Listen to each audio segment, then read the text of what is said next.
There will be now an opportunity for silent prayer or meditation.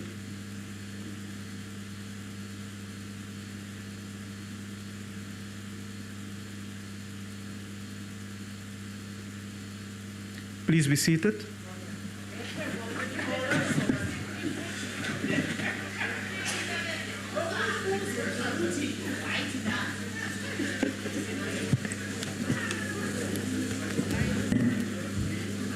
Order, honourable members. For those who are not yet seated, please take up your seats.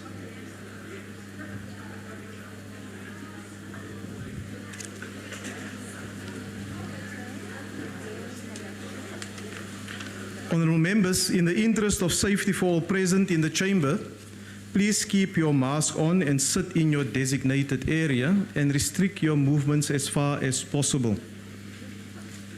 The first item on today's order paper is questions addressed to the ministers in Cluster 3, Governance. There are 4 supplementary questions on each question. Parties have given an indication of which questions their members wish to pose a supplementary question on. An adequate notice was given to parties for this purpose. This was done to facilitate participation of members who are connecting to the sitting through the virtual platform. And the members who will pose supplementary questions will first be recognized by the presiding officer. And in allocating opportunities for supplementary questions, the principle of fairness amongst others have been applied. If a member who is supposed to ask a supplementary question through the virtual platform is unable to do so due to technical problems, the party whip on duty will be allowed to ask the question on behalf of their member. When all the supplementary questions have been answered by the member of the executive, we will then proceed to the next question on the order paper. The question, the first, has been asked by the Honourable Hendricks to the Minister in the Presidency for Women. Honourable members to the left, I'm busy addressing the House and you are just carrying on as if the House hasn't started yet. The first question has been asked by the Honourable Hendricks to the Minister in the Presidency for Women, Youth and Persons with Disabilities. I've been informed that the Honourable Minister will be answering questions through the virtual platform. The Honourable Minister.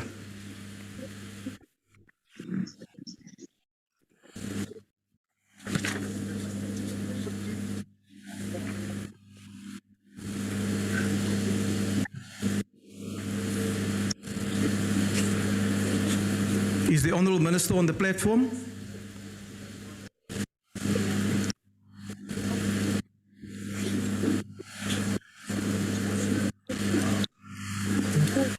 I am, Chair. I'm waiting for you to reply to the question, Honourable Minister. Yes, I am. Can you hear me? I can hear you, Honourable Minister. You may proceed. Okay. Honourable Chair and Honourable Members, the department is working with national and provincial departments, local government structures, civil society organizations, and other stakeholders to ensure that the reduction and total eradication, if we can, of gender-based violence and femicide does happen.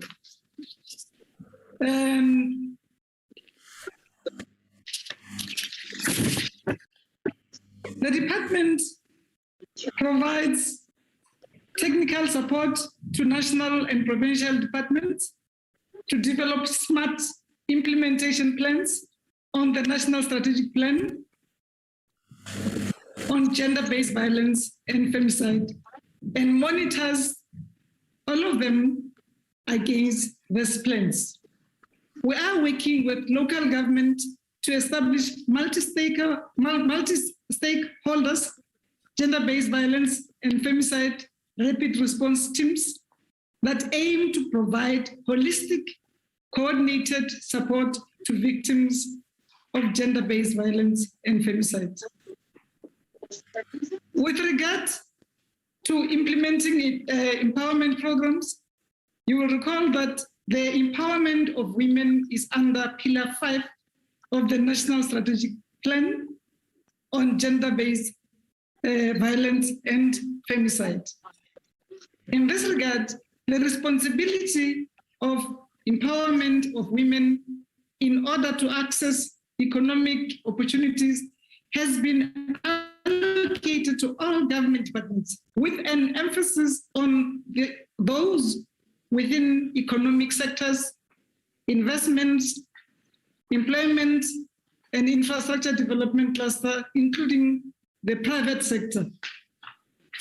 The role of the Department of Women, Youth, and Persons with Disabilities is to monitor progress made by the economic cluster departments in empowering women and ensuring accessibility of economic opportunities and resources according to the targets identified in the National Strategic Plan, Monitoring and Evaluation Plan. Monthly progress reports are provided by the respective departments, and the department monitors the implementation through raising issues of concern to be addressed by the respective departments at the monthly Director General's cluster meeting and FOSAT clusters. The National Strategic Plan on Gender-Based Violence and Femicide is a state sending agenda item to all FOSAT or DG's clusters meeting. The department and the presidency are embarking on ongoing capacity building regarding empowerment of women and owned businesses in public and procurement projects. Thank you. Thank you, Honourable Minister. The first supplementary question is to be asked by the Honourable Hendricks. Thank you very much, Honourable House Chair. Honourable House Chair, thank you very much to the Minister for the high-level response. I think Parliament now understands that the Minister and her department just plays a monitoring role, and we cannot really expect any tangible immediate benefits for women. Having said that, will the Minister support a standby force in a pilot project in at least 100 hotspots that, when alerted, will come out and rescue women when they have been beaten up and take them to the nearest police station? Thank you very much, Honourable House Chair. Thank you. The Honourable Minister. We play the role of making sure that we not only work with monitoring, but we also follow up on those who are underperforming on this issue of women empowerment. President had said, Honorable President Ramaphosa, that even government departments should make sure that 40% of the procurement goes to women. So we work with all departments to make sure that this happens. As for gender-based violence and femicide, we work with all departments and call upon all departments, but also internationally, we use the influence of those who are working with us. But because gender-based violence and femicide, even at home, it happens in the backyard, that there should be no spectator. This very month, we are dealing with issues of 16 days of activism. It is the responsibility of all of us to make sure that gender-based violence is not just a police matter. If my neighbor's wife is crying and I've heard her, I should have done something myself, so there will be no spectator. I thank you. Thank you, Honourable Minister. The second supplementary question will be asked by the Honourable Ms. Kaula.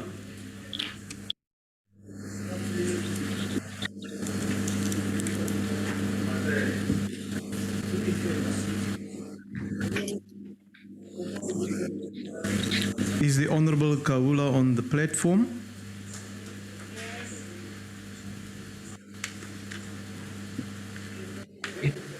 Maybe struggling with the network, Chair. May I assist? Yes, you may proceed. Thank you. Minister, the problem of gender-based violence cuts across all classes in society, affecting the poor as much as it affects the rich. But if more women were to be empowered, not to depend on their abusers for a livelihood, may you all be able to escape when the red flags start showing.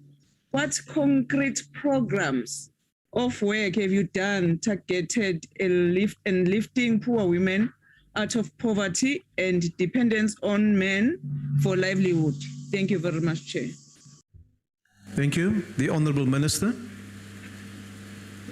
Well, we really cannot agree more with the honourable member. What are we doing?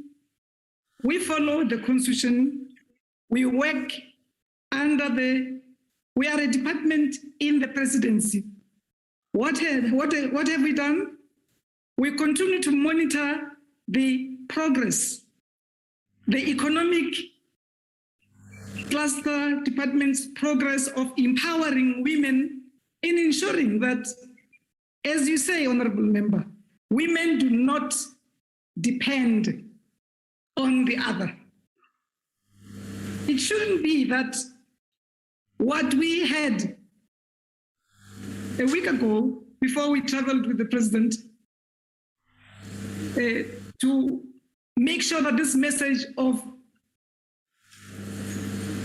zero rating the gender disempowerment, we say this is the responsibility of the society. So access to economic empowerment is what is the responsibility of all government departments. So what have we done? We are working every day with all the stakeholders that I referred to when I started this afternoon. Before we left with the president, we also engaged with those who do not pay maintenance. We also work with the Department of Education. But to respond directly to your question, yes, this is not a poor woman's problem. Access to wealth. Honourable Minister, time has expired. The next follow-up question is to be asked by the Honourable Piri.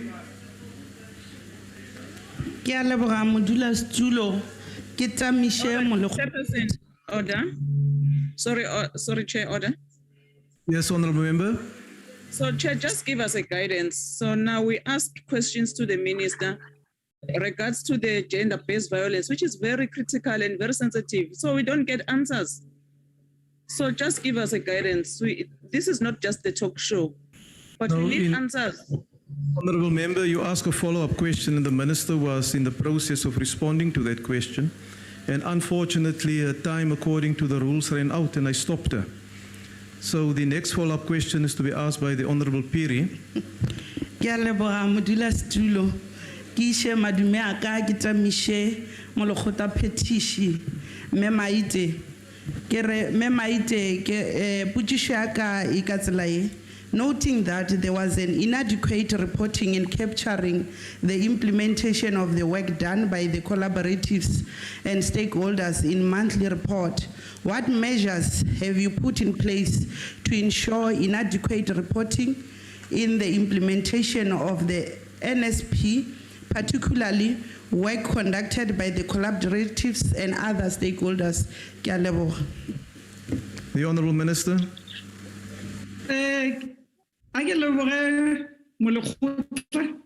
And repeat what I said earlier on. that there is inadequate reporting. It's what we had identified, and we follow up on those who had been under-reporting. We started from a base of less than 10. We are now moving, I'm talking about departments. Now almost 50% of the departments are not just reporting, but they feel the need to be doing something about giving women access and protecting women.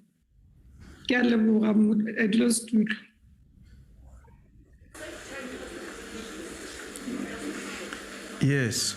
The next supplementary question is to be asked by the Reverend K.R.J. Meshu.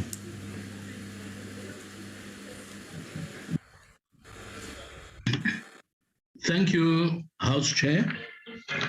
There seems to be a lack of agency on the part of government when it comes to fighting GBV and femicide. In March 2020, President Ramaphosa launched the National Strategic Plan to stop gender-based violence. This National Strategic Plan cannot be implemented, however, without a National Council on Gender-Based Violence and Femicide. And according to women's rights groups, the establishment of this council is still a long way off. The ACDP is of the opinion that the ANC should apologize to the nation for its support of ICOSA in that municipality. By so doing, it endorsed the sexual abuse of minors, the exploitation of women, and it continued to excuse rape by powerful men in the name of political expediency. My question, Honorable Minister, is whether you think that GBV and femicide can be eradicated from society when community members, particularly women, still support and defend men who have been found guilty of rape to be their leaders. Thank you. The Honourable Minister. Honourable Minister, please keep in mind that you only have 2 minutes to respond, so please don't repeat the question. Thank you, Honourable Chair. GBVF is a societal challenge. It needs government and the society at large, including every other space where women and children find themselves. By that, I mean even at church. They should feel safe. They must be safe. The council, the formation of the Gender-Based Violence Council has moved all the steps. As Parliament reconvenes, we will be bringing the draft to Parliament for permanent adoption so that we all work together. But working together, we have started. So if Honorable Reverend wants to join the party, welcome. This is the time to work together, to deal with this pandemic, because gender-based violence has become a pandemic. We have to adopt the council through Parliament. I thank you, Chair. Thank you, Honourable Minister. Question number 365 has been asked by the Honourable Piri to the Minister in the Presidency for Women, Youth and Persons with Disabilities. The Honourable Minister.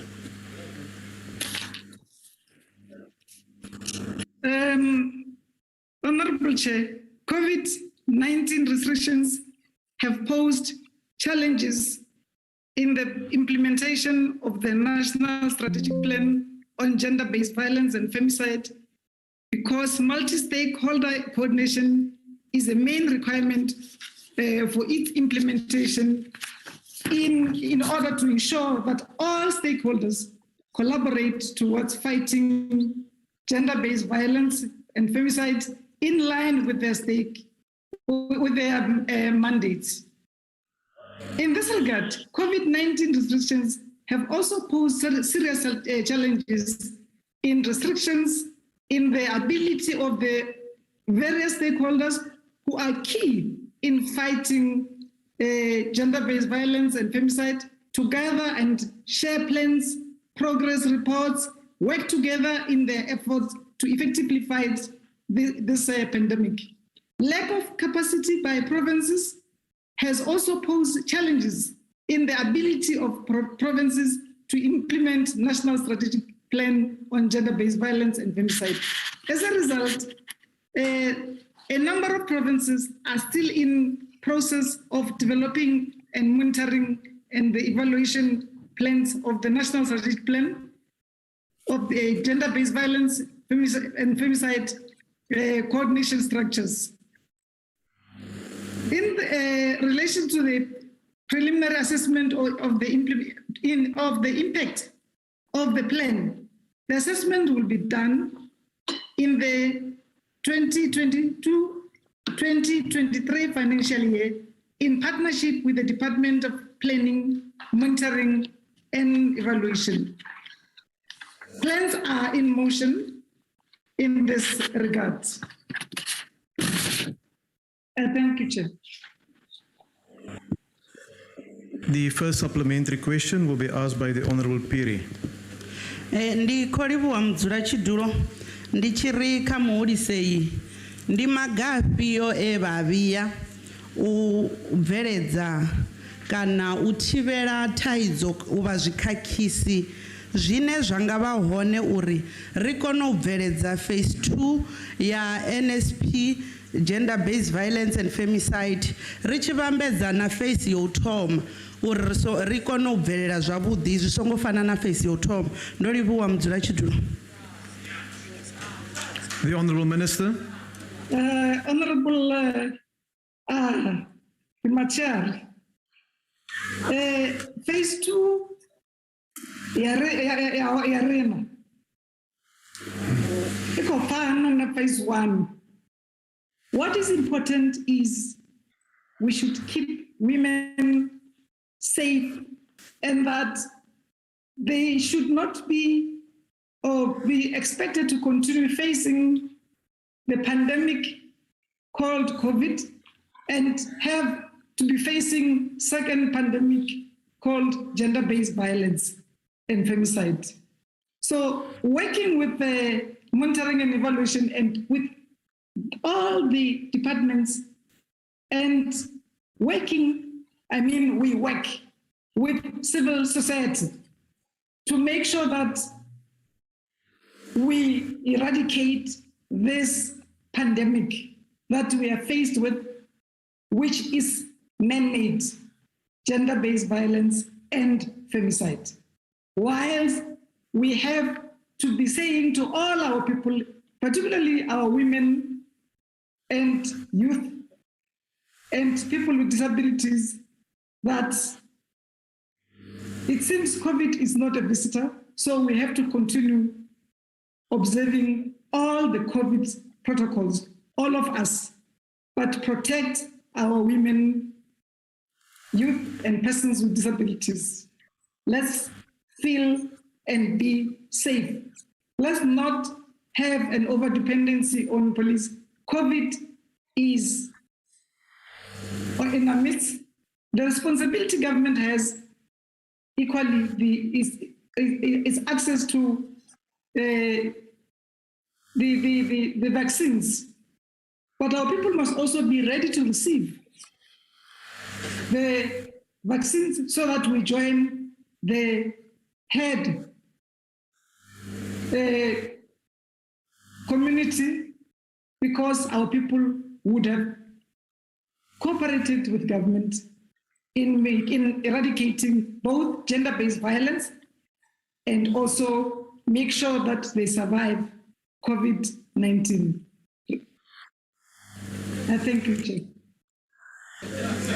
The next follow-up question order is to be asked by the Honorable Sharif. Thank you very much, House Chair. Minister, we know it's festive, we're all tired. Please try and answer our questions, please.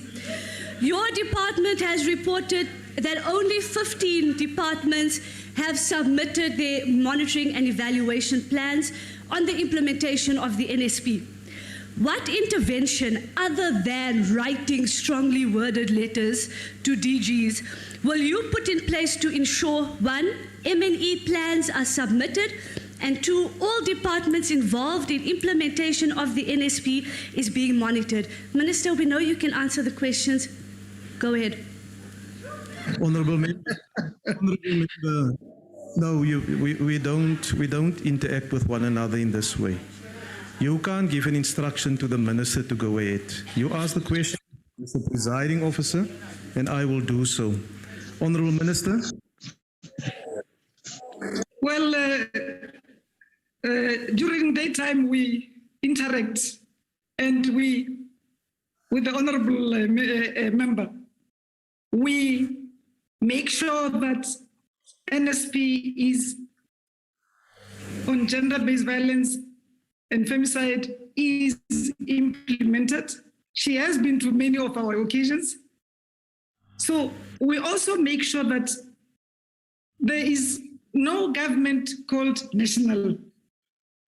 Yes, there's national government, but this pandemic that we are talking about of gender-based violence and femicide is actually take place at the base where we live. So even provinces are responding.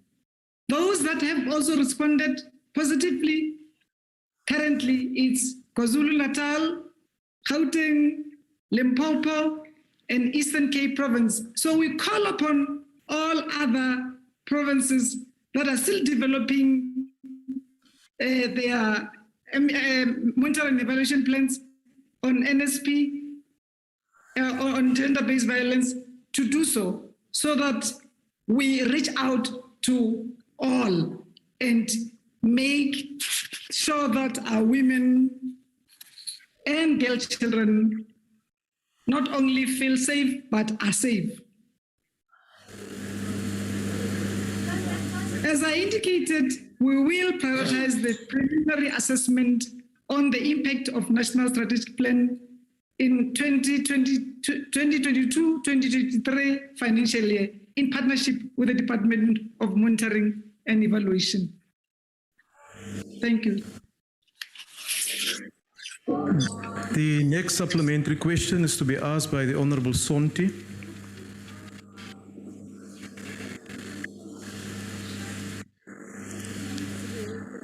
Is there a whip from the EFF who are going to take the follow-up question on behalf of the Honourable Sonti? I will take it, Honourable Chair. Please proceed. Thank you, House Chairperson.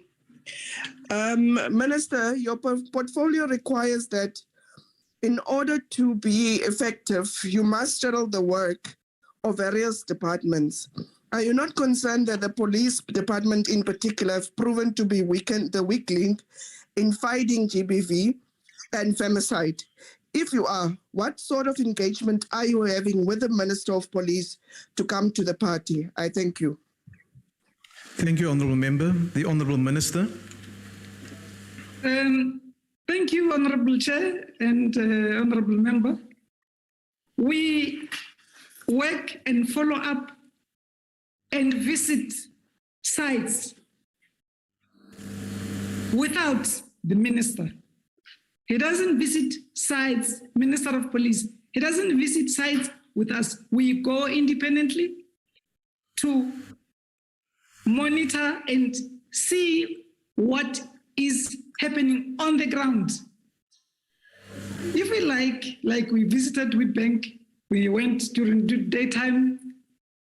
If it's okay for us, we also visit in evenings, as we did in Marble Hall, to make sure that all that which can help protect our women and girl children should happen. When the time comes for us to On visit... a point of order, House Chairperson, on a point of order. What's the point of order, Honourable Member? I think the Minister didn't hear my question correct, Honourable House Chair. If she didn't hear it correct, may I repeat it for her? Because I asked her Honorable Tlangwini, yes, I think for the sake of the minister, just repeat the question again. Yeah, I think I will repeat it, House Chairperson. Order, honorable members. Yeah, because I could pick up, she didn't hear shame. Just repeat the question. Minister, your portfolio requires that you are effective and you must do work with various departments. Are you not concerned that the police department in particular have proven to be the weak link in the fight against GBV and femicide? If you are, what sort of engagements are you having with the police department and the minister to bring and come to the party in fighting GBV? Salupendula, Minister. Thank you, Honorable Minister. I will repeat what I said earlier on. We work with the minister. No wonder we are where we are. Give the minister a chance. We have the constitutional responsibility to work with the minister, not to work for the minister. So that's why when we get reports that we must visit sites, we go on our own, so that when we bring back reports and engage with the minister, we do it after having convinced ourselves that that which is needed is being done. If not done, we have, through the mandate we have, work with all departments, including the police. We engage the minister, but we don't engage with him without even going on sites. That's why I repeated visiting sites, so that if somebody comes back and say, no, Minister of Police has not done this. Minister of Police work with the police personnel. So that's why we feel the need to visit places in provinces on our own. Somewhere they're good, somewhere you feel here there's a need. Where we feel the need to engage the minister, we do so. So if we have to bring you with honorable member, we'll say so. But we have full-time engagements with the Minister of Police. But he is not the only soul. It's important that we work with all stakeholders, but also all that the police personnel who are working on this on gender-based violence and femicide needs this speciality. They need special extra training, and we are working with the UN to make sure that those who have been identified by the police to do this work are fully trained. They mustn't be saying, I've beaten my wife last night, so how can I take your case? So that's the responsibility of the minister only. Honourable Minister, your time is now expired. The next follow-up question is to be asked by the Honourable Breed. Thank you, Honourable House Chair.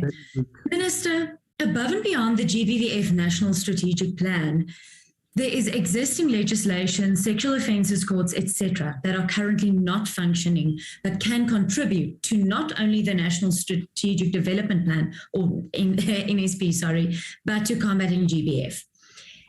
These existing methods of combating GBVF do not necessarily fall under your portfolio, but should be seen in collective with what your department is doing and in terms of the National Strategic Plan. What plans are there from your department to ensure that we take a collective approach and departments do not function in silos, as has been the case with many other governmental projects? I thank you. Thank you. The Honourable Minister. Honorable Chair, the department works with all responsible ministers, departments that are in security cluster, including justice. We also have, you have passed through 3 bills that you refer to as not only the department, that fall under justice.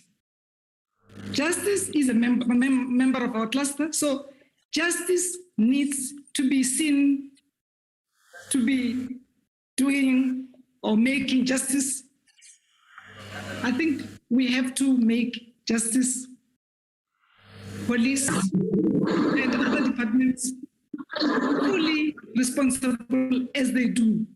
We work with all of them because there's a need for us to do that.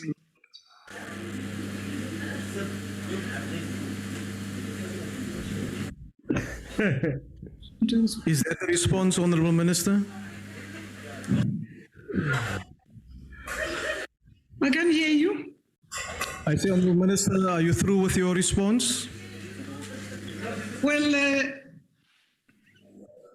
we've said the departments that fall under the IMC, Interministerial Committee, continue to work together under the committees, 2 committees, in fact, of economic development and also the FOSAT, which is a cluster of DGs and security cluster, to make sure that that which we commit to happen. I am talking here about the Interministerial Committee that was appointed by the President. So all those departments take responsibility and full responsibility. Thank you, Chair. Thank you, Honourable Minister. Honourable members, we will now move to the next question, which is question number 366. That has also been asked to the Honourable Minister in the Presidency for Women, Youth and Persons with Disabilities by the Honourable Shlongo. The Honourable Minister. Honourable Chair, the National Youth Development Agency has in the financial year 2021 up to the end of November supported 9,000 young people with non-financial support to start and scale up their own enterprises. The agency has also supported 821 youth-owned enterprises or startups with financial support.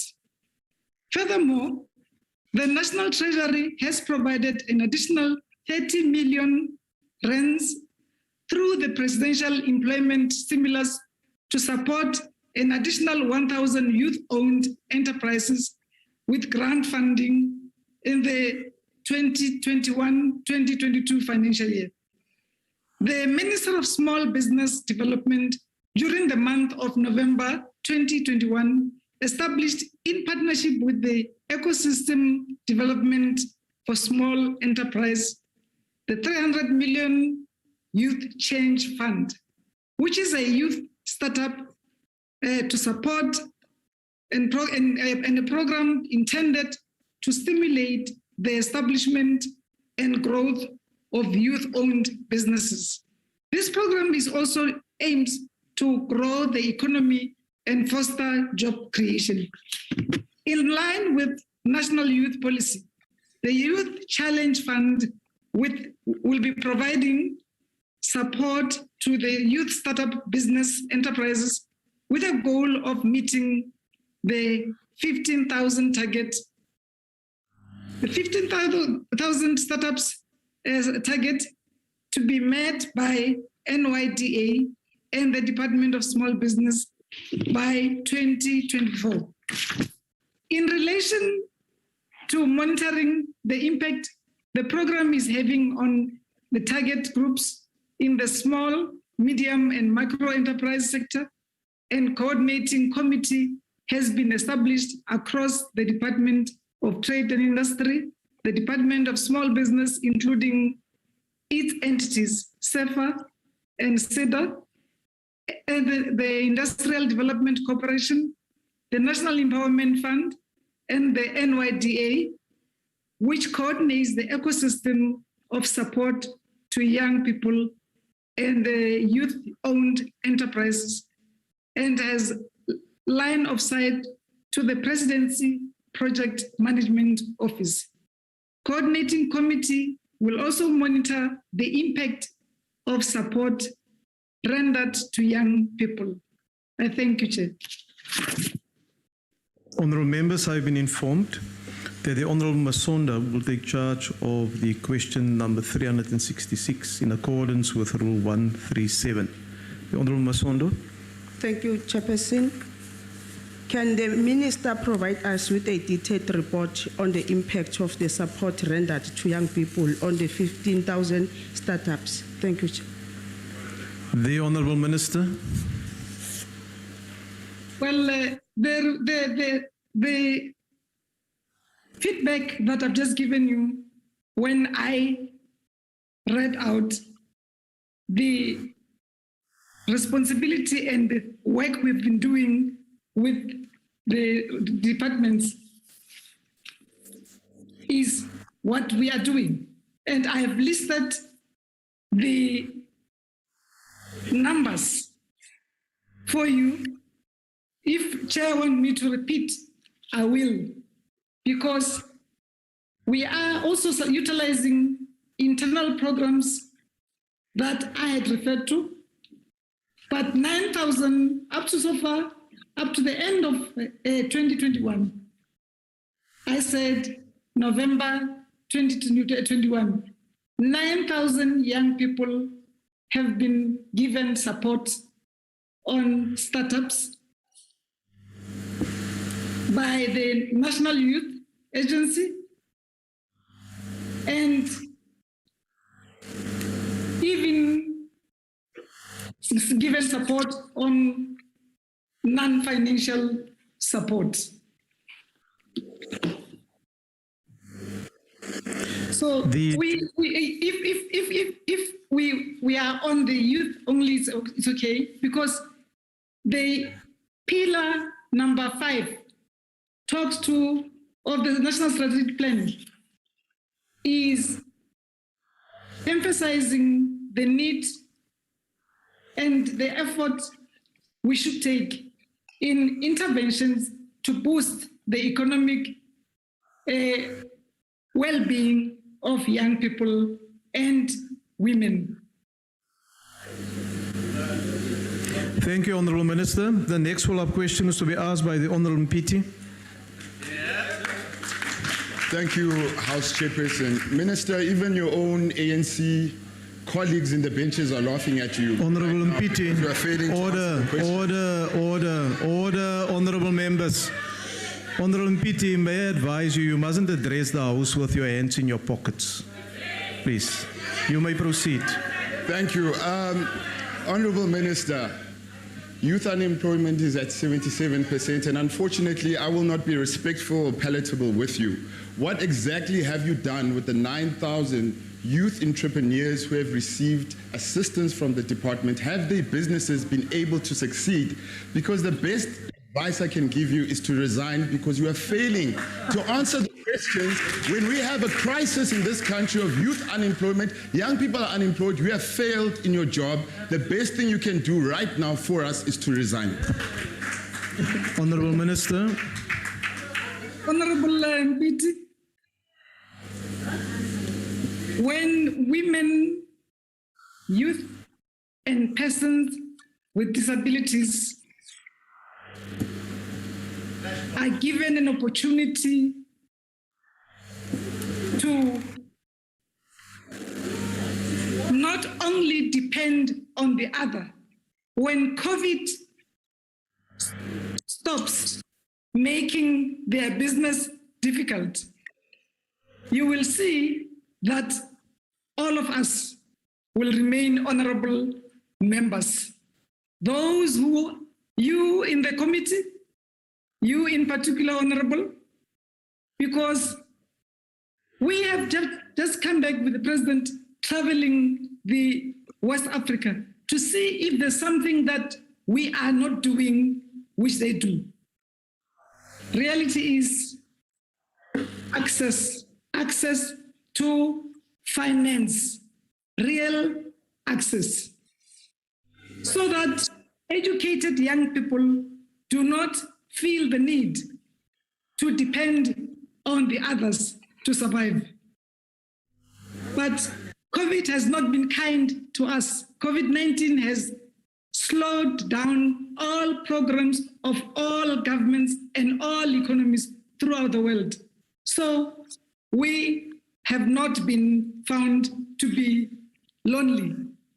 It's not a good sight in our neighborhood where women and young people have to depend on the others to survive. You are talking about the things that we cannot do it alone. You and I cannot do alone. We have to get business, big business also to come to the party so that young people do not go looking for jobs, but jobs find them. Because in the past, we used to say, oh, they need to be educated. They also now need skills, something that we are working on with the Department of Basic Education and with higher education. Skills that are relevant to the need of the hour in our business of governance. House Chairperson. Yes, where is this Over intervention? here? Yes. House Chairperson, it's on numerous occasions that the Minister is not actually listening and answering to the questions being posed. It is an indictment of Chair didn't. What is your prepare. point of order, My Honourable point Member? is, Minister, why is the Minister not answering the questions that is being posed? And the second one is, one of the ANC members sitting over there, please ask her to wear a mask over there, purple. Honourable Thanks. members, I always remind honourable members that when you ask a follow-up question, it should be one follow-up question. The Honourable Minister was trying to answer the first part of the follow-up question that was asked by the Honourable PT. Now, you may disagree with me. You asked two follow-up questions. The Minister couldn't get even to the second one. So, in this instance, her time has now expired. I would request the Honourable Minister to be more brief and to the point to the questions that are being asked. I'm not in a position to judge if the response that the Honourable Minister is given is sufficient. The members on the committee and those who are working in that area is in a better position to do so. But I would like to request the Honourable Minister to be more brief and to the point so that we can get through the session. And it is to the benefit of the National Assembly, not only to the members who are asking the questions, but also those in the House and those who are on the virtual platform. Secondly, I've requested at the beginning of the session that all members please observe the necessary COVID-19 protocols. That includes the wearing of a mask and also to observe the necessary social distance. And all of us are under the obligation to do so. We will proceed to the next follow-up question that is being asked by the Honourable Sonti. It will be done on behalf of the Honourable Sonti because she is not on the platform at the moment. Is there a whip from the EFF? Yeah, Chair, I will take it. Minister, we know that most of the President's SONA commitment have been empty shells of no substance. The reality of men, rural women, and young women in particular point to the fact that the state has ignored this sector of South African society. What interventions have you made directed mainly at rural young women to support their businesses' innovations? If you have made any such intervention as a minister in your department, may you kindly mention just 3. I know 3 is very difficult for you. We can also just mention 1 in this case because I don't think that we can be able to mention 3. Thank you, Chair. The Honourable Minister.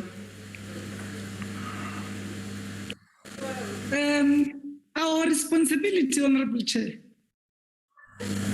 is to make sure that all women, particularly rural, gain access, rural and township,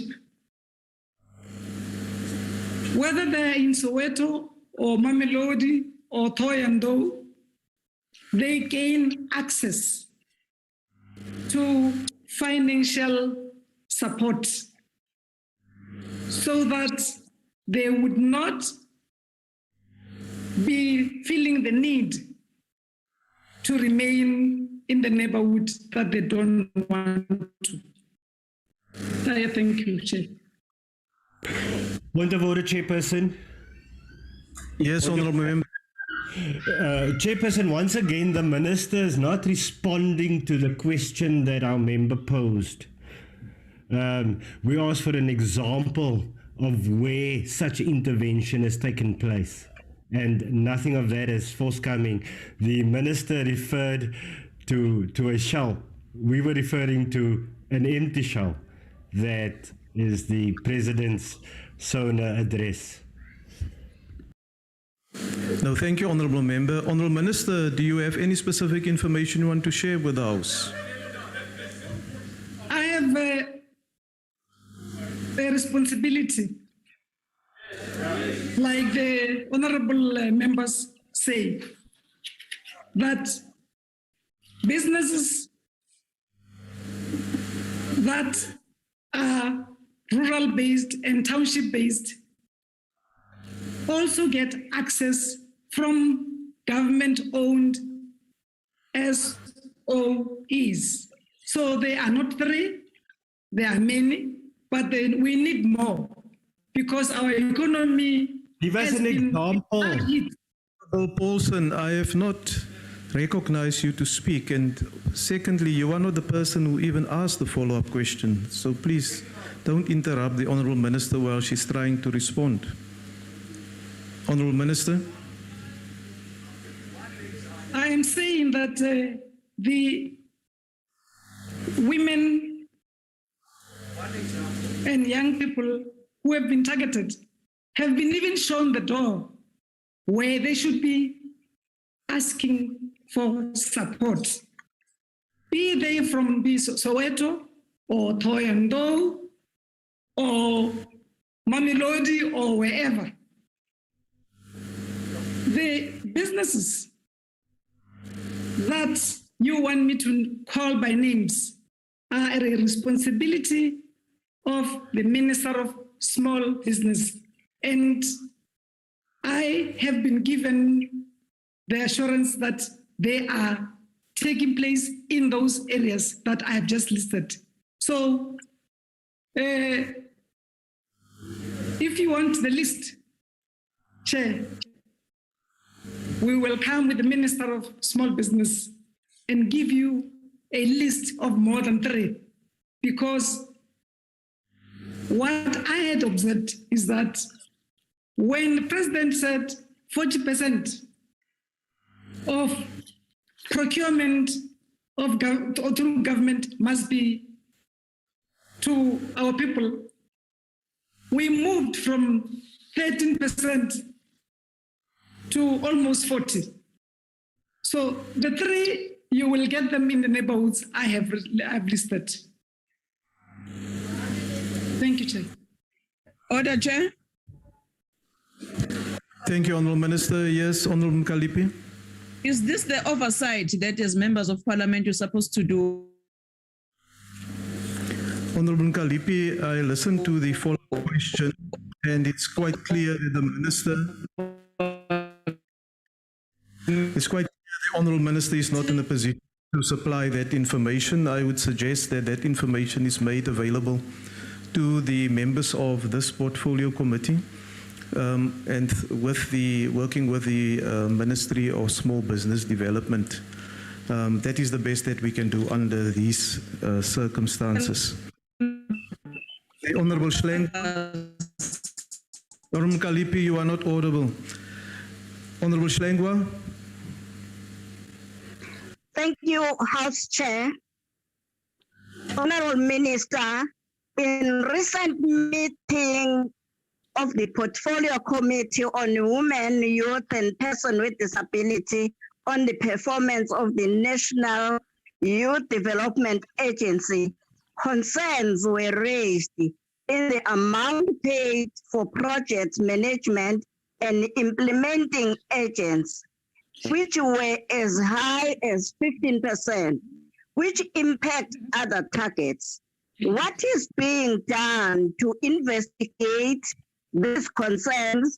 What criteria is used to determine the reasonable amount to be paid for implementing agents in the fulfillment of projects focusing on uplifting the? Thank you.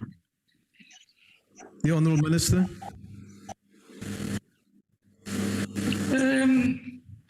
Honourable Chair, we have shared with the House the activities, the information on the activities of the NYDA on their activities up to the end of November 2021.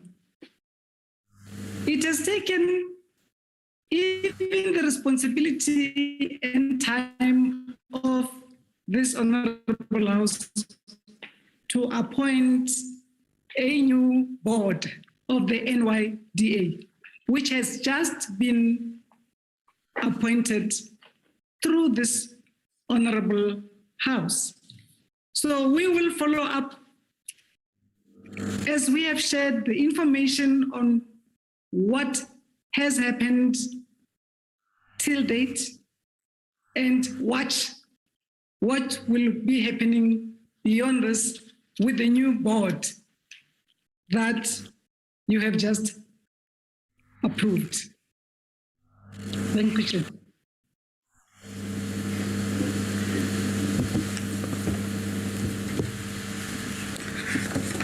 Honourable members, let's proceed to the next question, number 386, that has been asked by the Honourable Brink to the Minister of Cooperative Governance and Traditional Affairs. I have been informed that the Deputy Minister will be answering questions on behalf of the Minister. The Honourable Deputy Minister Bapela. Thank you very much, Chairperson, and greetings to the House. The development of sustainable regulatory measures needed for the control of COVID-19 beyond the national state of disaster in terms of existing legislation administered by the respective ministries is in progress.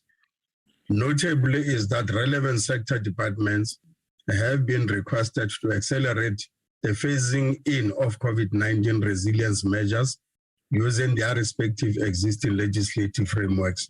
For example, Health Department has already begun, and then also Tourism has just concluded theirs, and others obviously will then be initiating and finalizing. And then at the point when the cabinet ministers are ready, they will then be giving this particular work attention, and then they will definitely then indicate those particular areas. A specific date by which the national state of disaster is to be lifted cannot be provided at this stage.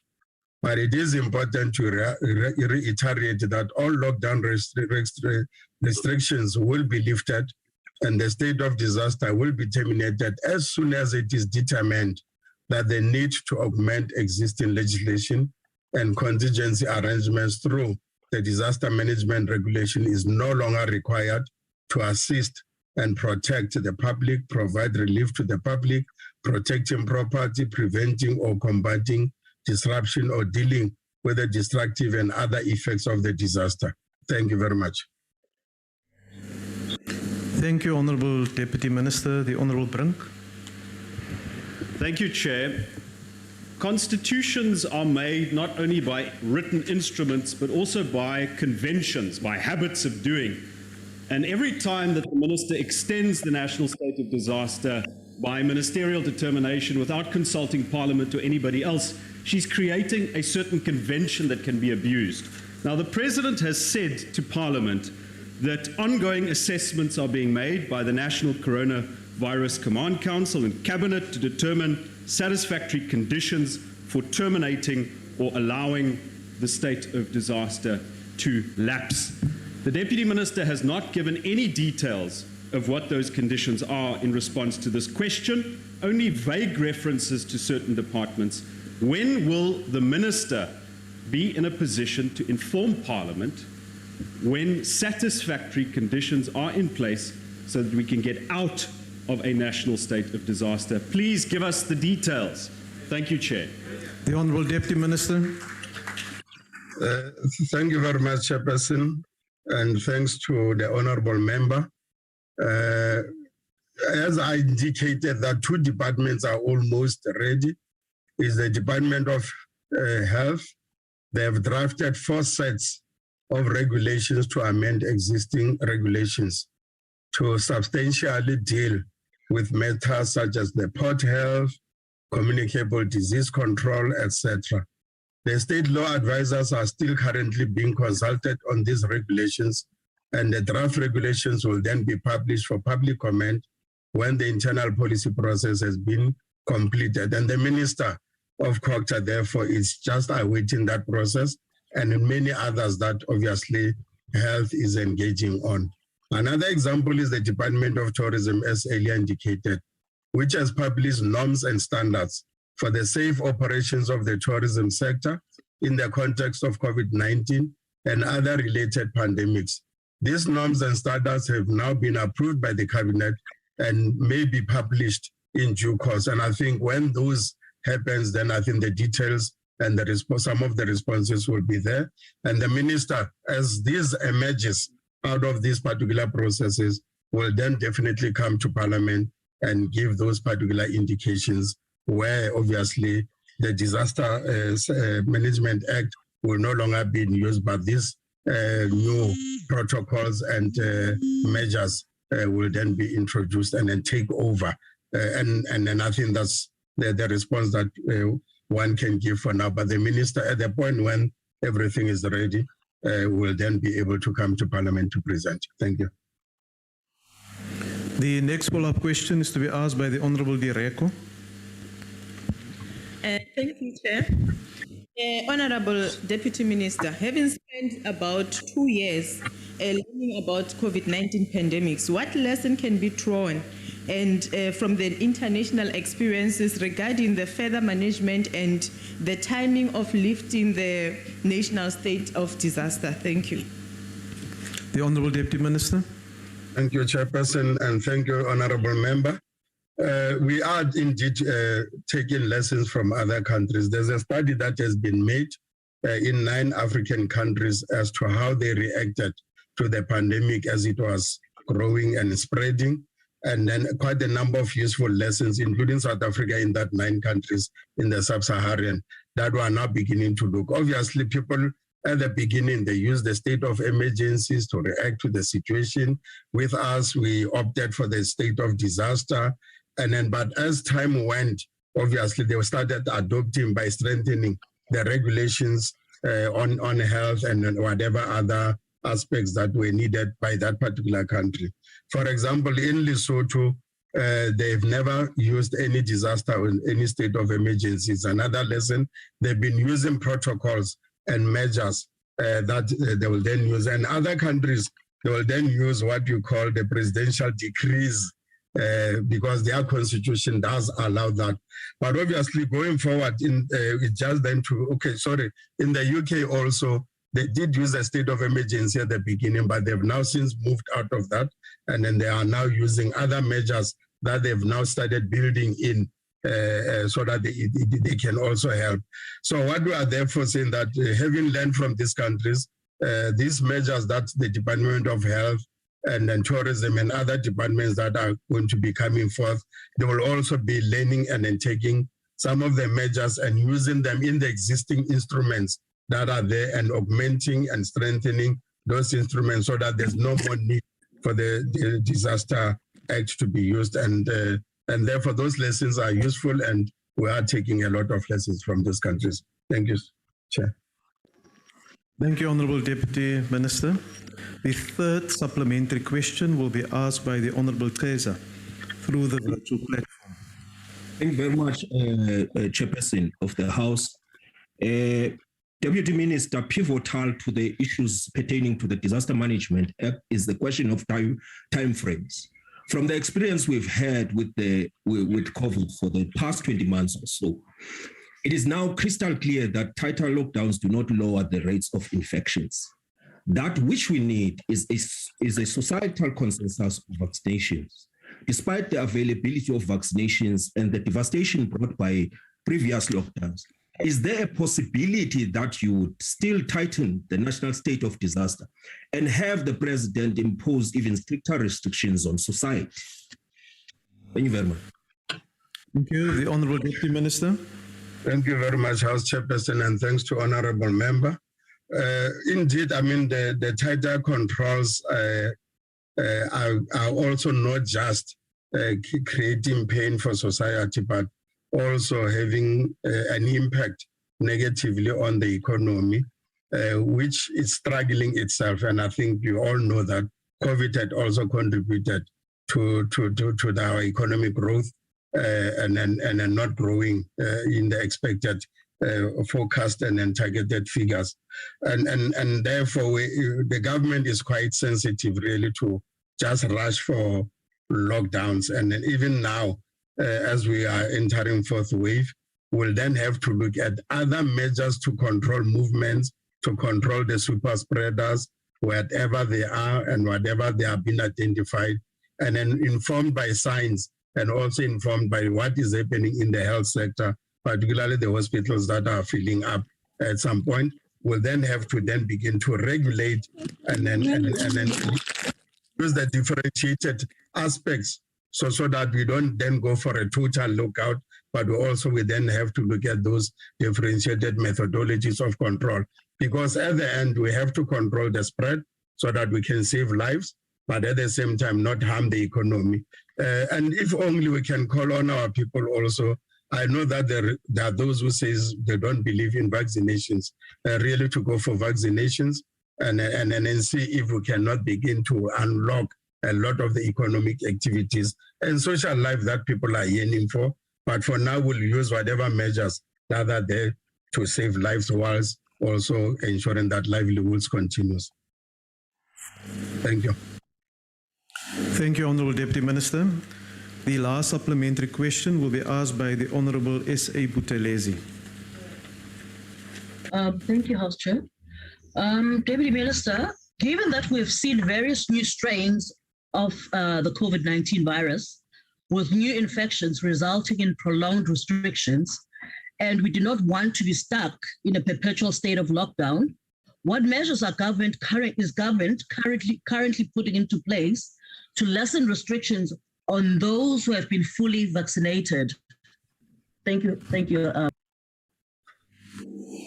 Thank you, Honourable Member. The Honourable Deputy Minister.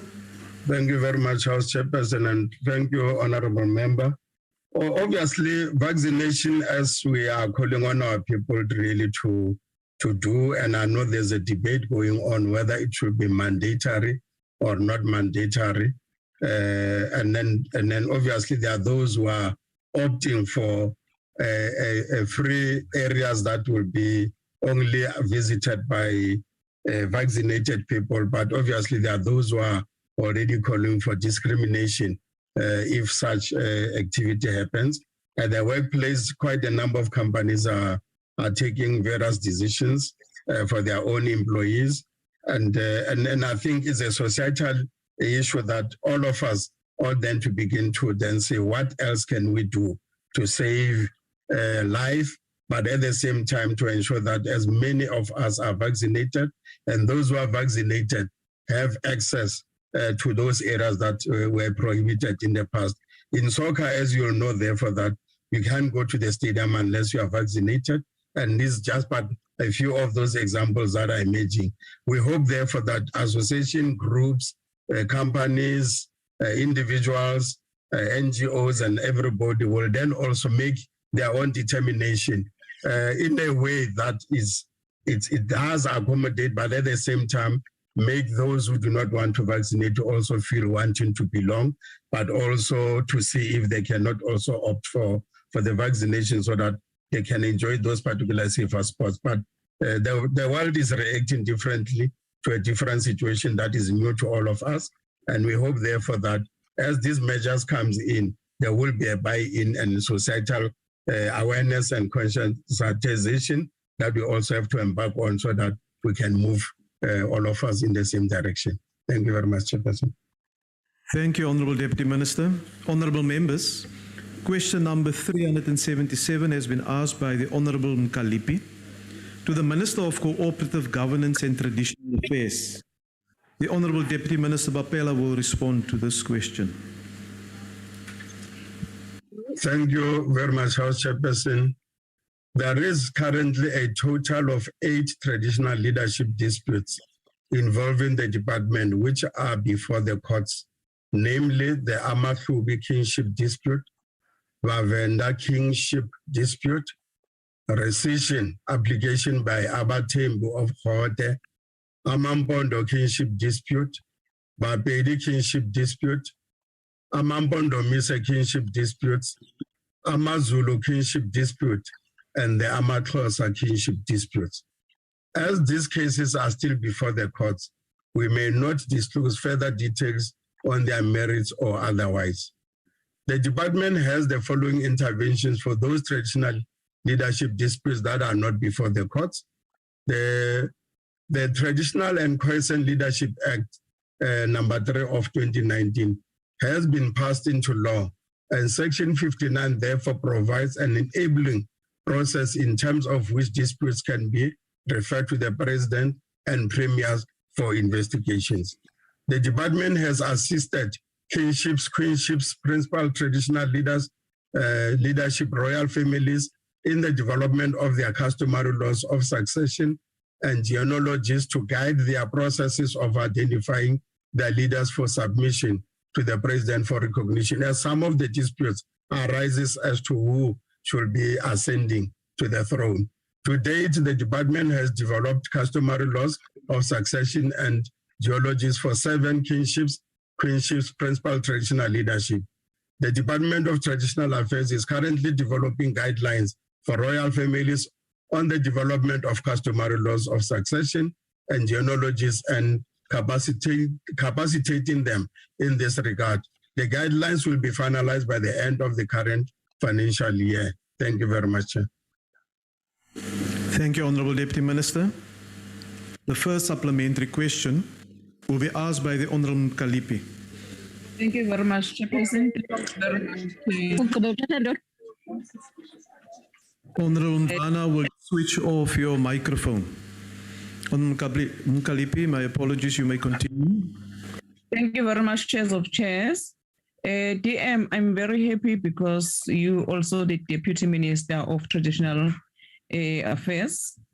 And then I'm very happy that amongst the list that you mentioned is the Zulu Kingdom. So therefore, the question that I have for Minister is as follows. That the most high profile of these cases must surely be that relating to the Zulu Kingdom.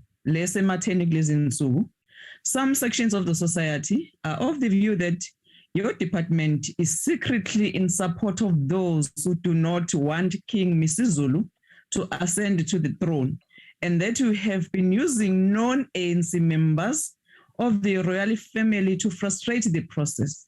Please, Deputy Minister, as you work with the Minister, tell us here, tell the nation, what practical steps have you taken to support King Misizulu up until all these matters have been resolved? Thank you much, Chairperson.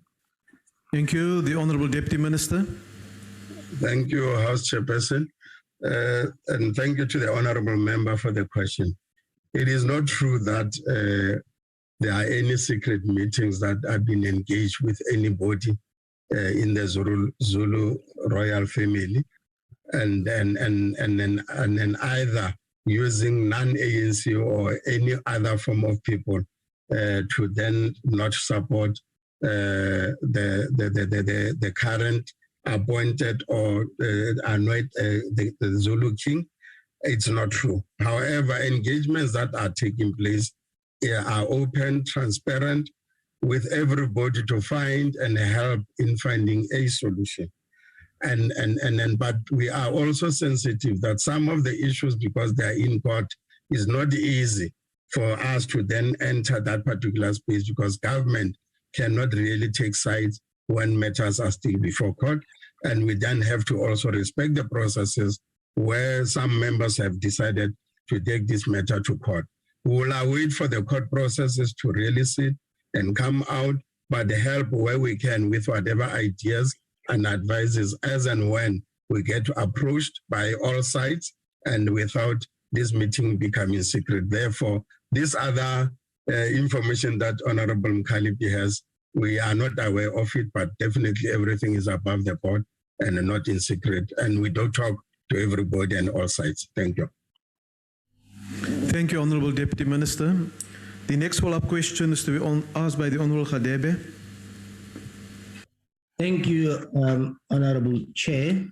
Still on disputes, Deputy Minister, the male-dominated culture and systems of traditional leadership at times constitute gender oppression. Therefore, the inclusion of women in traditional leadership structures should not only be seen in the context of transforming the institution of traditional leadership, but the development of customary law in line with the Constitution. Honorable Deputy Minister, I would like to know, with the promulgation of the Traditional and Quiescent Leadership Act, what definitive role will be played by women in development of customary law to ensure equality? I thank you. The Honorable Deputy Minister. Thank you very much, House Chairperson, and thanks to the Honorable Member for the question. Indeed, we live in a society that is in transformation, and that also has pushed forward the agenda on gender parity, and then all facets of society, whether be religious or traditional or any, they are now beginning to look at their own systems, their own constitutions, their own existing documents that continues to discriminate on women. That includes the traditional leadership, who are also engaging on the search, even though it's not in a documented format, it's more a patriarchy issue that we ought to engage and deal with as a society in South Africa. And indeed, the laws that we have also passed through Parliament are giving a lot of space for women participation in the traditional leadership institutions, including the National House, the provincial houses, and the local houses, and also at the level where the Ubukhosi is being practiced, that women also must be in the leadership position, in the positions of responsibilities.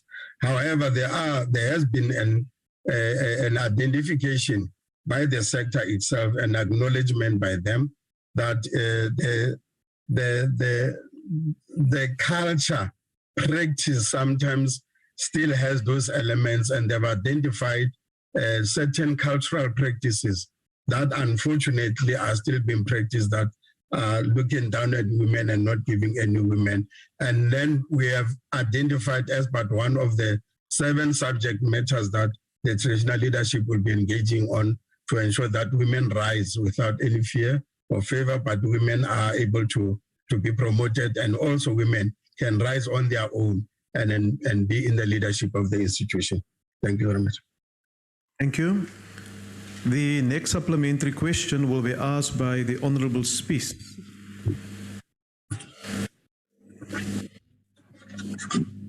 Thank you, Honorable Chairperson. Deputy Minister, your department has allocated substantial resources towards the support of the House of Traditional Leaders. The department further appointed highly paid officials to deal with all matters concerning traditional leaders. Yet, Deputy Minister, we have disputes and court cases. Deputy Minister, in the light of this, does your department have the actual expertise to deal with and develop proper dispute resolution processes and frameworks for the different cultural groups. Because, Deputy Minister, in my experience on oversight in the Northwest Province and in committee meetings, it is indicated otherwise. Deputy Minister, I would really love to hear your response on this. Thank you very much. The Honourable Deputy Minister. Thank you, House Chairperson, and thanks to the Honourable Member for the question. Indeed, some of these disputes, as you said, are at the provincial level, but certain provinces do not have that necessary capacity. And we're engaging with the MECs of COGTAS in those provinces that there need to be that capacity developed to really manage and handle whatever nature of disputes. I'm not referring to those that are in court, because most of the time the family members decide, or royal family members will then go to court. And I think, if you know, in the Northwest, they're almost having close to 10 cases that are in court itself. And forever, some of the cases have been in court. Yes, we do have officials with requisite knowledge, well-paid officials, but when a dispute is at the family level, it's not an easy thing, because now it's family versus family in that particular aspect. And when a dispute is in court, it's not also easy, because the subjudicate laws will also apply, and we ought to move sensitively to that, save to guide, and then see if they cannot get out of court and find a settlement. But the department is not well resourced, I must say. I heard you saying that it is a well-resourced department. It's not as well-resourced, and I think that is an issue that the minister met with the National House last week, and we will be looking at how further to resource and then engaging the Minister of Finance really to help in the resource capacity of the department, and also the house, the local houses, and also the provincial houses. We also met with the MECs. They were also raising the similar issue that the resources that are coming to the direction of the traditional leadership sector, they are very limited, and then yet is a sector that has a lot of challenges, and we will then be engaging on that particular issue. Thank you very much. Thank you, Honourable Deputy Minister. The last supplementary question will be asked by the Honourable Ms. S.A. Buthelezi. Thank you, House Chair. Deputy Minister, most of the disputes on traditional leadership that are currently before the courts, and some that have been recently decided, could lead to drastic changes in customary law and its principles of succession. This could lead to tensions that could destabilize traditional communities. What measures, if any, is the department taking to mitigate such risks of destabilization of traditional communities? Thank you, House Chair. Thank you, Honourable Member. The Honourable Deputy Minister. Thank you, House Chairperson, and thank you, Honourable Member. I think we'll then have to engage as the department to a formula that used to exist. We discontinued almost 3 years ago, because these cases are not coming to an end, it's true. And then the more there are disputes, and then we leave the courts to determine, is not the way to go, because some of the disputes are customary. And then the courts, as they use the Roman law as a way to resolve some of the disputes, might not be enough competent really to deal with this. So we used to have what we call the disputes resolution establishment committees, where we'll then appoint individual men and women. Whenever these disputes arises, we'll then refer these matters to them, to then go deeper into the customary aspects of it, the successions, the genealogies, and then bring in the historical evidence and material, and then begin to also look at the customary or the customs of that particular national group, and then begin to remind them in terms of their own customs also. But since we discontinued, we can see that there's an increase of cases going to the courts. But obviously, if we are to resuscitate, it will need additional resources, and it's a matter that I think the department must then begin to go back, look at it, and then see if we cannot bring back that particular system. It used to work. We're able to resolve quite a number of disputes using this model without them ending up in courts. And that is why you only saw a few of them go into courts. But I think, Honorable Member, we shouldn't really kill the customary way of resolutions, which is an African value system that we really ought to pride ourselves and continue, but adaptive to the new conditions of constitutionalism, democracy, and the republic system. Thank you very much. Thank you, Deputy Minister. We now move to question 364, asked by Honorable Klasa to the Minister of Cooperative Governance and Traditional Affairs. Honorable Deputy Minister, it's your turn again. This time is not me, Deputy Speaker, it will be Deputy Minister Nkadimeng who's in the House. Thank you. Okay, they didn't change the name here. They wanted to spun you for the whole day. Deputy Minister, new from the box, Nkadimeng.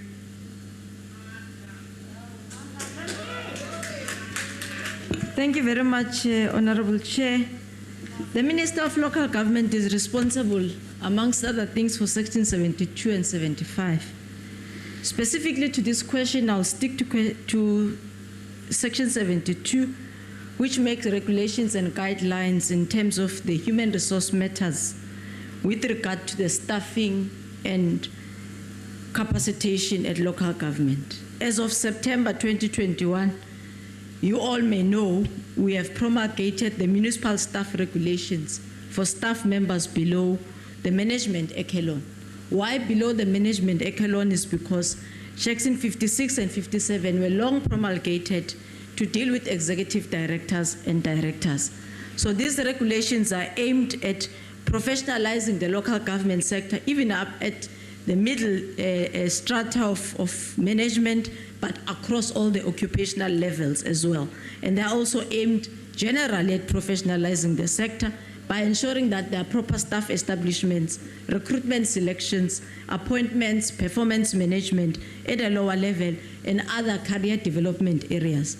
So as part of this implementation, Honorable Chair, a comprehensive sector-wide skills audit will be conducted, identify the competency gap and the root causes and capacitation, as we have already started in the new term with the induction of councillors from the Monday of last week, to ensure that the skills development and its intervention is properly done. Thank you very much, Chair. Thank you very much, Deputy Minister.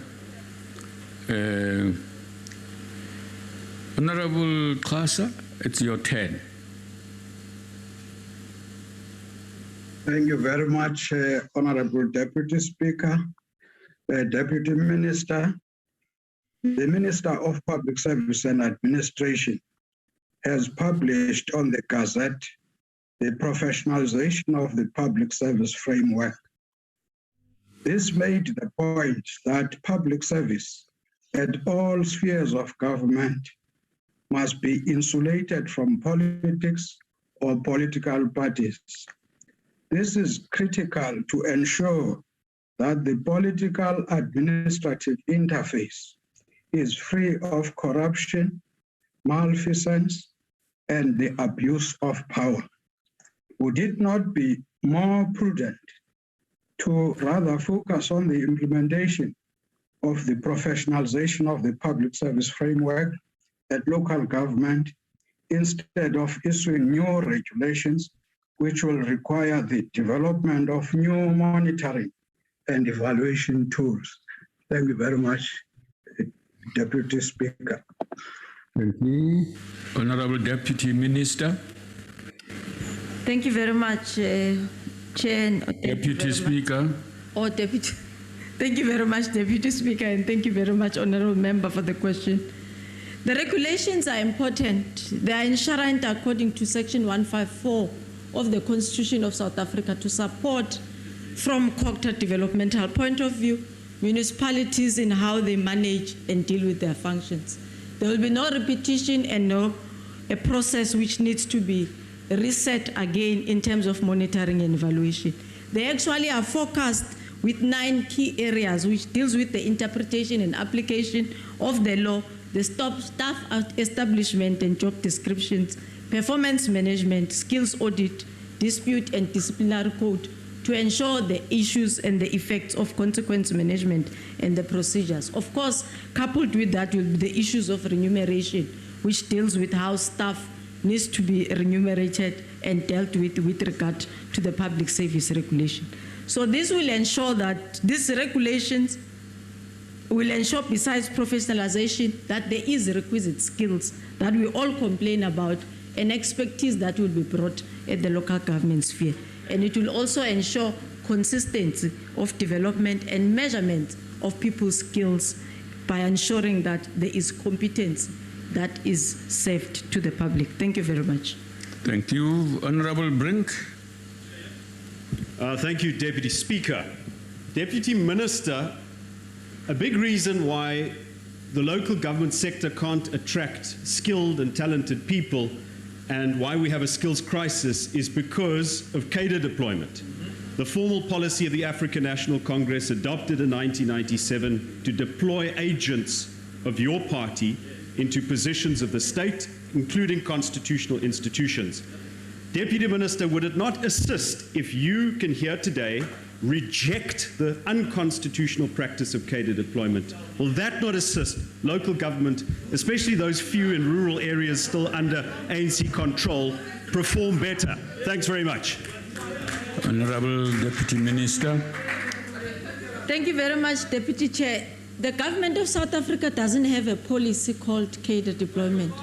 As I have indicated, we find our regulations as enshrined in Section 72, Section 154, which I've just quoted previously. Skills audit are being performed.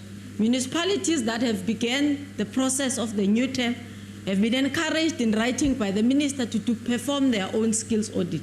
Possibly with time, Comrade Chair, we will be able to share with what needs to be given and done with regard to skills audit. In fact, skills audit performed at the city of Tshwane found one to be a bouncer than where he was employed. Thank you very much. Honorable Groenewald. Thank you, Deputy Speaker. Honorable Deputy Minister, we can agree that municipalities are deteriorating, but there is no plan that the ANC can put forward that will save the situation if cadre deployment persists. We must agree that merit is the only measure that must be considered when appointment in municipalities is made, because it has a direct effect on service delivery. Deteriorated municipalities are being used as cash cows with corrupt to such an extent that respectable professionals do not want a position at the municipality. Would the Deputy Minister then agree that affirmative action in municipal appointments must be ended to ensure that the best person for the position is appointed to stop the deterioration of municipalities? Thank you, Honourable Deputy Speaker. Deputy Minister. Deputy Speaker. Employment equity does not violate the rules and regulation of government. Its ethos are found from the Public Service Regulation as enshrined in the Public Service Act of 1995. It requires that you deal with the requirements of the person. Amongst other things, it will be qualifications, which is the RVQ 13. Secondly, it will be the experience of the job at hand. It deals with the portion of the skills development. It also deals with the portion of skills rehabilitation. So if you talk about empowerment, the imperatives are only two on empowerment, is women, and which represent gender and young people. And they are not used as a form of tokenism. They are qualified with degrees, interviewed, go through a selection process, then appointed. That's what the Employment Equity Act of South Africa prescribes. We will deal with the issues of cadre deployment, as I have said. And I've also drawn an indication that it is a fallacy and incorrect for anybody to believe that employment equity brings cadre deployment. You do skills audit. For example, in the municipality of Zululand, The mayor first time started and said, I'm going to do the audit. We authorized it. They are busy with the audit as we are talking.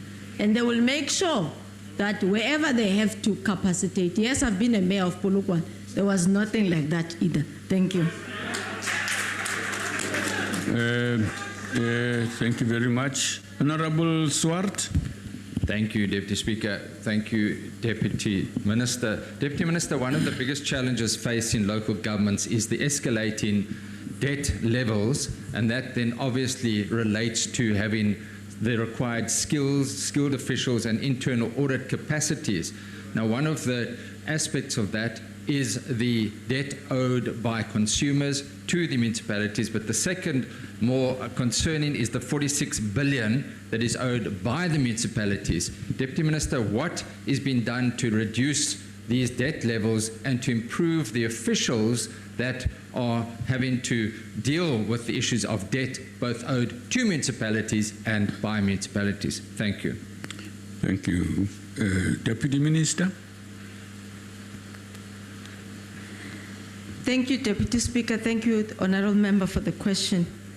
It is a fact that municipalities, with regard to revenue collection and also sustainability financially, it is a challenge.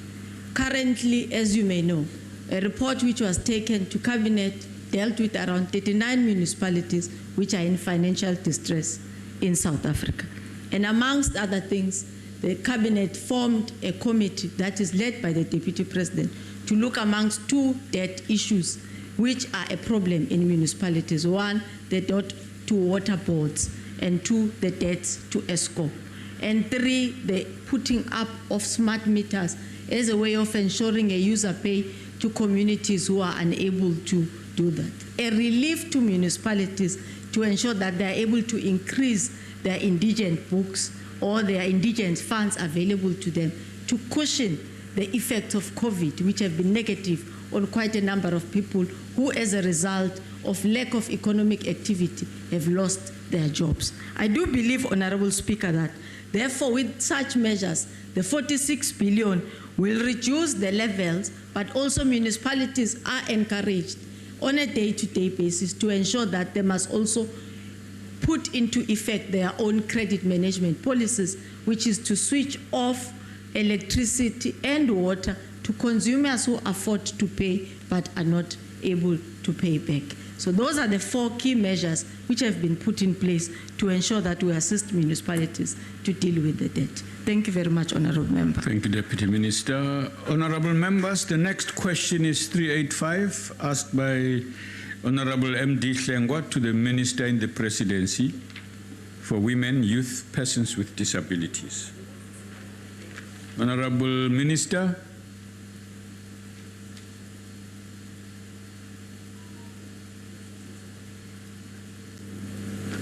Honourable Deputy Speaker, according to the legislation drafting process, MAP, a bill must be submitted to the Cabinet in order to request for approval, to publish the bill in the Government Gazette, to solicit inputs and comments. The process requires the bill to undergo certain tests before submission to the Cabinet. These include the bill to the submission of the bill to the Presidency for socio-economic impact assessment, then to the Office of the Chief State Law Advisor for quality assurance and pre-certification. Upon receiving the legal opinion from the Office of the Chief State Law Advisor, the bill must be submitted to the Directors General Cluster for deliberation. It is important to note that all the processes mentioned above are administered by the respective organs of state according to their own internal processes and set timeframes determined by the number of submissions they receive from the department. Therefore, the department had to comply with all their requirements before publishing the bill in the Government Gazette. The department intends to introduce the National Council on Gender-Based Violence and Femicide Bill number 45267/2021 to Parliament in the current financial year. The exact date for the introduction of the bill to Parliament cannot be set here and now until the consultation with NADLAC are held. I thank you, Chair. Thank you. Honorable Hlengwa. Thank you, Deputy Speaker. Minister, considering the rise in number of the reported cases of gender-based violence since the inception of the lockdown in March 2020, and the statistic revealed recently by the Houghton MSc for Social Development, which shows that South Africa's average for GBV prior to the pandemic was 5 times higher than the global average, statistics which have worsened since the lockdown. Whether the minister is considering giving more attention to this urgent matter within the 16 days of activism against GBV, what are the relevant details? I thank you, Deputy Speaker. Thank you, Honorable Hlengwa. Honorable Minister. Thank you, Honorable Deputy Speaker. We have spent almost 2 years consulting all relevant stakeholders. We have followed all the processes. All that remains is that we go to the final stages of presenting this bill, because we live amongst our people. We feel the pain. We participate in painful funerals, marches, and so on and so on. What is important is we had to follow the procedure, painful as it is. Go to funeral, yes. Watch a girl child being cut into pieces by a saw blade, painful. See a 93-year-old woman being raped by a 25-year-old, painful. But Oksala, we must follow procedure, and we did. The Department of Justice and Constitutional Development developed the first draft bill and handed it to the department to finalize. The bill is going according to plan, as I said earlier on, gone through the Director Generals. The department gazetted the National Council of Gender-Based Violence and Femicide Bill number 45267 for public comments. Public consultations on the bill have been held with all the 9 provinces. As I said, we intend to introduce the bill to Parliament in the current financial year. Thank you. Thank you, Minister. The next supplementary question is asked by Honorable F.A. Masiko. Thank you very much, Deputy Speaker, and thank you to the Minister for the response. Minister, what interventions will the department put in place, particularly in local government, noting that part of the challenges in the implementation of the NSP relate to incorporating the plan into functions of various departments? Thank you, Deputy Speaker. Thank you. Honorable Minister. Thank you, Honorable Deputy Speaker. When I say we, I mean the department and all the departments in the IMC, and indeed the cabinet, have resolved that, as I said earlier on, real people live in provinces and municipalities. So all that I said should be implemented down on the ground. The killing, the maiming, the beating, the abuse, the femicide must stop right there, utilizing the council and all other instruments of government. That's where we would also be seeing, indeed, the district development model, that which we developed nationally is meant for our people. It will have to go to the provinces and the districts and local municipalities. But Oksalayo, the honorable member, is that this time around, as we go through the 16 days of activism against abuse,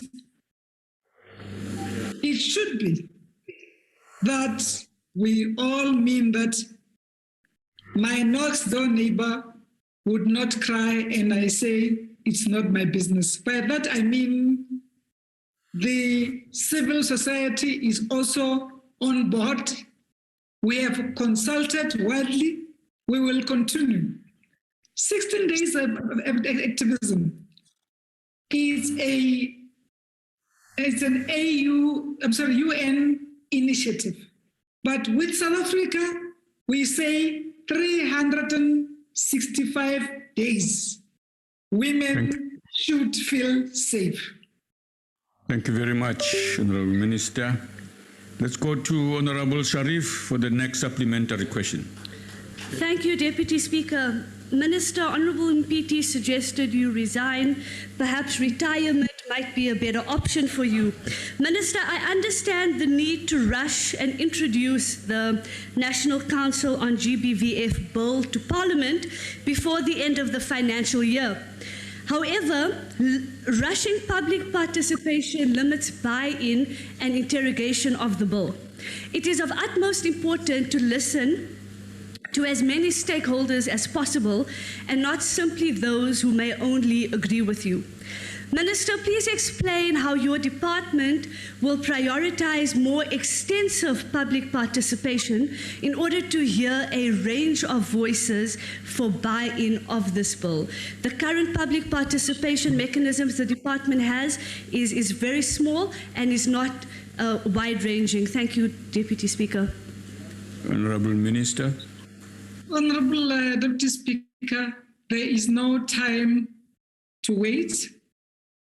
And I will say I saw 2 years of moving out and consulting with civil society, with unions, with men's groups, with churches, with taxi associations, ordinary men and women, those who really wanted to come to the party. Consultation will not end with the adoption of the council. The council gives us more leverage to continue and making sure that, as I said earlier on, South African women are faced with 2 pandemics. One, COVID-19 to gender-based violence and femicide. Second one is man-made, is us, and we can, working together, do away with it. Thank you. Thank you, Minister. Honorable Kaula, it's your turn.